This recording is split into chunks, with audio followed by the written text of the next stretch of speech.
face the day all alone, the day can seem very long. When we work together in all kinds of weather, we can't fix anything that's wrong. Let's do it one more time to help them out. When I face the day all alone, the day can seem very long. When we work together in all kinds of weather, we can't fix anything that's wrong. Let me get my 55-year-old glasses on.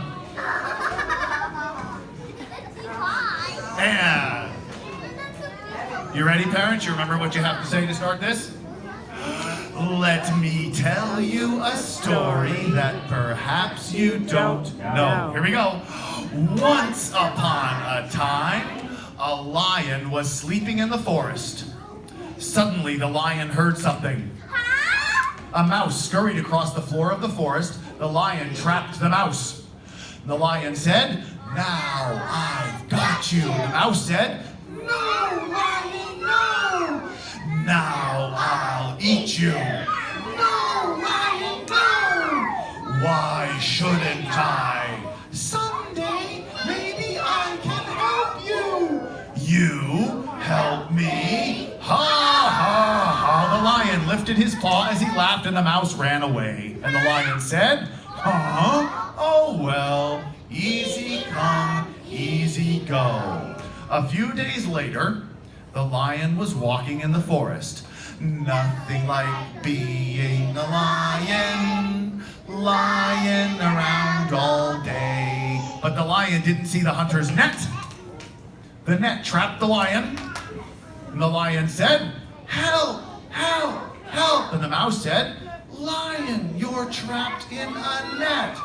Help, help, help. The hunter will kill you. Help, help, help.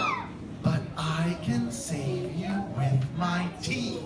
The mouse chewed through the net fell, the lion jumped out, the lion was saved, and the lion said, "I laughed at you, mouse. I didn't think you could help me." And the mouse said, "You thought I was too small to be of use.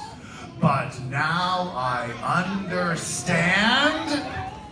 It doesn't matter how big or how small, any one being can help us all." And that's our first fable. But now the children have something to say to you. "No, Mom and Dad, that's not how the story goes. It goes like this. Once, there was a great city where no one talked to each other. In the castle, the king didn't talk to the queen. The queen didn't talk to the soldiers. The soldiers didn't talk to the servants. The servants didn't talk to anyone. In the streets, the sellers didn't talk to the buyers. The buyers didn't talk to the sellers. And no one talked to the travelers from distant lands. No one talked to anyone. No one helped anyone. No one liked anyone. The rats on the edge of the city listened and they laughed. The rats heard the silence and they laughed. The rats thought, if no one talks, maybe no one is there. The rats moved into the city, and everyone said, there were rats over here, there were rats over there, there were rats everywhere. No one said anything because no one talked to anyone else. So the rats took over the city.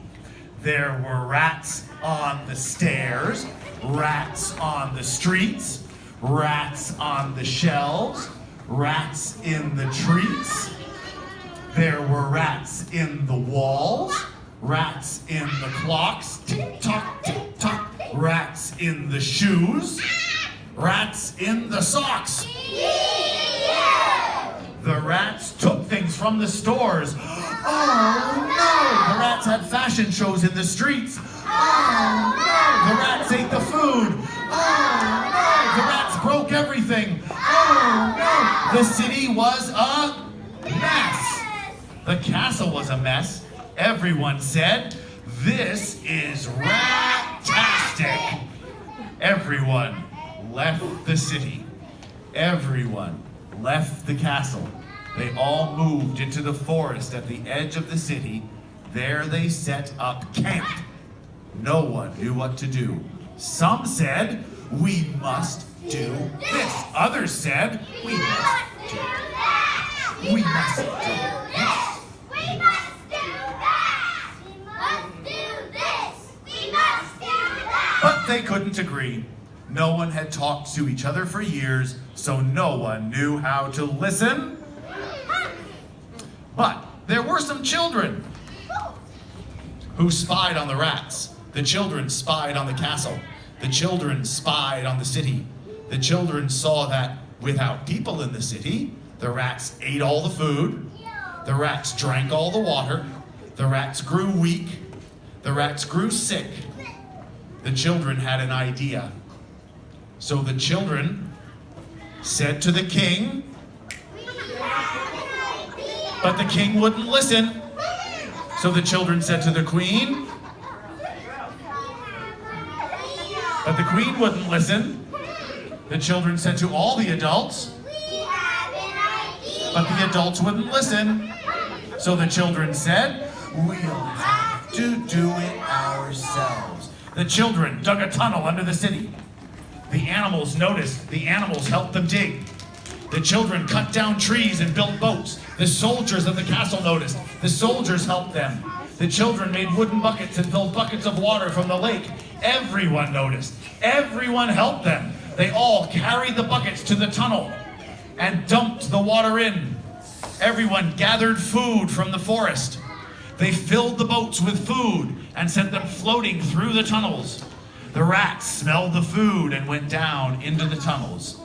Everyone went back to the city and back to the castle. They put covers and grates and doors over the entrances to the tunnels. From that day to this, the rats have lived under the city, and the people of the city learned, if you want to keep trouble away, listen to others and help every day. And we take a bow. There you go. There's our first class.